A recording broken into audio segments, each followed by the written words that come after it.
So platforms like Facebook, Google, LinkedIn, they have their sort of own audience. They have a platform that attracts a large amount of audience, and they're able to run ads on their platform and basically sell their audience to sort of advertisers.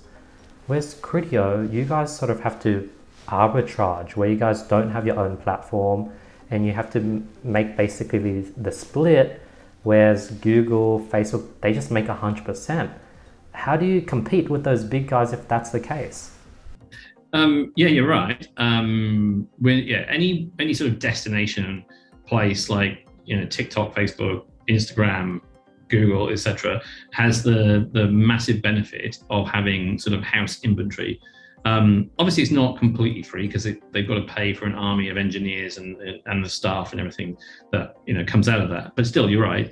In the case of display, if you look at sort of, I guess, where Google might be a bit different to Facebook is mostly Google is paying other people. They are arbitraging between a host of small, from some very big publishers, like News Corp, whatever, all the way down to, mom and pop shops that might get 20 impressions a year, whatever the minimum threshold is. So they have the GDN and they have like the sort of I guess the B2B version of that, which is the real kind of core enterprise version of that, which is authorized buyers, used to be known as AdX.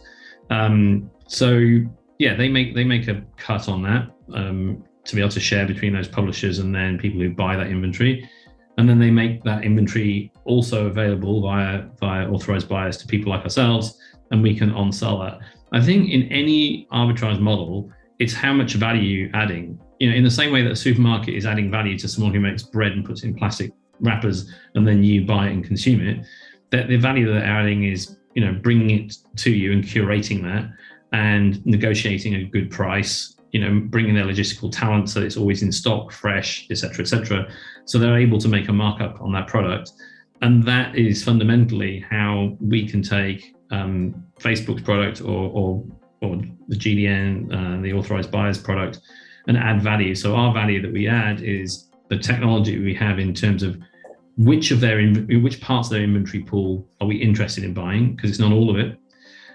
So we've got intellectual property in our AI engine that works out like which are the right environments to bid for, rather than all of them, just only bid in certain environments.